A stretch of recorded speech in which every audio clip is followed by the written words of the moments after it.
चलिए जानते हैं भारत के हर राज्य हर जिले से आई तेज और बड़ी खबरें, वो भी बेहद ही कम समय में। वीडियो को लाइक करें, चैनल को सब्सक्राइब करें।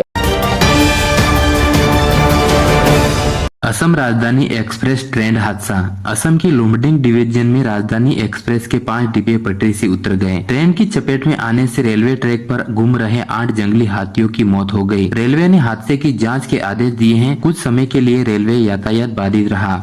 Air India pilot suspend. Delhi airport पर एयर इंडिया के पायलट पर यात्री से मारपीट करने का आरोप लगा। मामले का वीडियो सोशल मीडिया पर वायरल हुआ। एयर इंडिया ने पायलट को तत्काल प्रभाव से सस्पेंड कर दिया। डीजीसीए ने भी जांच शुरू कर दी है। पीएम मोदी का पूर्वोत्तर दौरा। प्रधानमंत्री नरेंद्र मोदी आज बंगाल और असम के दौरे पर हैं। वे कई विकास परियोजनाओं का उद्घाटन करेंगे, साथ ही जनसभाओं को संबोधित करेंगे। दौरे को आगामी चुनाव से जोड़कर भी देखा जा रहा है। जम्मू कश्मीर में आतंकी ठिकाने ध्वस्त। राजौरी और पुंछ में सुरक्षा बलों ने सर्च ऑपरेशन चलाया। आतंकियों के ठिकानों से हथियार बरामद किए गए।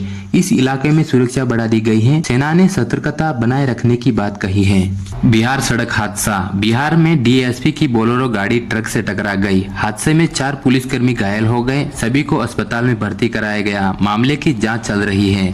बांग्लादेश में भारत विरोधी प्रदर्शन। बांग्लादेश में कई जगह हिंसक प्रदर्शन हुए। भारत विरोधी नारेबाजी की खबर सामने आई है। भारतीय दूतावास स्थिति पर नजर रखे हुए हैं। भारतीय नागरिकों को सतर्क रहने की सलाह दी गई है।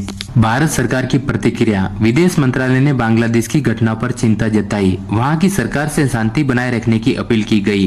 भारतीय नागरिकों की सुरक्षा प्राथमिकता बताई गई है। स्थिति की लगातार समीक्षा की जा रही है। अमेरिका में तूफान से तबाही। अमेरिका के कई राज्यों में शक्तिशाली तूफान आया। भारी बर्फबारी और तेज हवाओं से जनजीवन प्रभावित हुआ। हजारों घरों की बिजली टूट गई और आपातकालीन सेवाएं सक्रिय कर दिया गया है।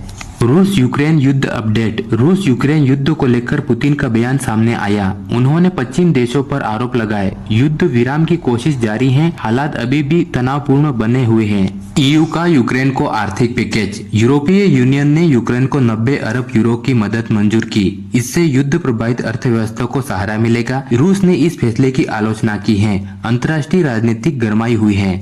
भारत ओमान व्यापार समझौता। भारत और ओमान के बीच CAPA समझौता लागू हुआ। इससे व्यापार 10 अरब डॉलर तक बढ़ने की उम्मीद है। निवेश और रोजगार नए अवसर बनेंगे। दोनों देशों के रिश्ते मजबूत होंगे। उत्तर भारत में शीतलहर। दिल्ली, यूपी और बिहार में कड़ाके की ठंड पड़ रही है। कोहरे के कारण विजिबिलिटी कम हो गई है। IMD ने अलर्ट जारी किया। यातायात पर असर पड़ सकता है। इंडिगो की कई उड़ानें प्रभावित। घने कोहरे और ऑपरेशनल कारणों से इंडिगो की कई उड़ानें लेट और रद्द हुई। दिल्ली, लखनऊ और पटना एयरपोर्ट सबसे ज्यादा प्रभावित रहे। यात्रियों को एयरलाइन से अपडेट लेने की सलाह दी गई है। एयरपोर्ट पर भीड़ देखने को मिली। Christmas new year travel boom. Christmas और न्यू ईयर के चलते एयर और ट्रेन यात्री की संख्या बढ़ी। एयरपोर्ट और रेलवे स्टेशन पर भारी भीड़ देखी गई। अधिकतर होटलों की बुकिंग फुल हो चुकी है। पर्यटक स्थलों पर सुरक्षा बढ़ा दी गई है।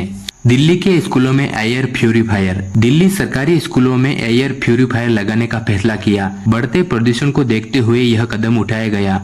बच्चों की सेहत को प्राथमिकता बताई गई। जल्द टेंडर प्रक्रिया शुरू होगी। फेक न्यूज पर सरकार अलर्ट। सरकार ने सोशल मीडिया कंपनियों को आदेश दिया है कि गलत और भ्रामक खबरों को तुरंत हटाया जाए। फेक न्यूज या नकली वीडियो फैलाने वाले पर अब भारी जुर्माना और जेल हो सकती है। सरकार की विशेष टीम PIB अब हर वायरल खबर की जाँच कर उसका सच सामने ला रही है। सोशल मीडिया प्लेटफॉर्म को अब यह बताना होगा कि कोई जानकारी सच है या गलत, वरना उन पर कानूनी कार्रवाई होगी। ठंड के कारण स्कूल टाइमिंग में बदलाव। दिल्ली, यूपी, पंजाब और हरियाणा में अब स्कूल सुबह 9 बजे या 10 बजे से खुलेंगे। छोटे बच्चों की छुट्टी दोपहर 2 बजे तक करने के निर्देश दिए गए हैं। ज्यादा कोहरे वाले इलाकों में छोटे बच्चों के लिए ऑनलाइन पढ़ाई का विकल्प दिया गया है। पंजाब, हरियाणा में जल्द ही शीतकालीन अवकाश शुरू होने की संभावना है। यूपी में सड़क सुरक्षा अधिनियम। घने कोहरे को देखते हुए वाहनों, खासकर ट्रैक्टर, ट्रॉली और ट्रकों पर चमकदार रिफ्लेक्टर टेप लगाने का अनिवार्य आदेश दिया गया है। बिना हेलमेट, सीट बेल्ट और ओवर स्पीड करने वालों के खिलाफ पुलिस ने चेकिंग तेज कर दी है। सरकार का उद्देश्य है 2025 तक सड़क हादसों को 50% तक कम करना है। टोल प्लाजा और स्कूलों में लोगों को कोहरे से सुरक्षित ड्राइविंग के निर्देश दिए जा रहे हैं। RBI की नीति पर नजर। RBI ने रेपो रेट को 0.25% घटाकर 5.25% कर दिया है। यह लंबे समय बाद हुआ एक बड़ा फैसला है। रेट कम होने से अब होम लोन, कार लोन और पर्सनल लोन की किस्तें सस्ती होने की उम्मीद है। ब्याज दरें घटाने से व्यापार बढ़ता है, इसलिए शेयर बाजार, खासकर बैंक, रियल एस्टेट और ऑटो सेक्टर इस फैसले का स्वागत कर रहा है। आरबीआई को भरोसा है कि अब महंगाई काबू में है, इसलिए उन्होंने विकास को बढ़ावा देने के लिए यह कदम उठाया है।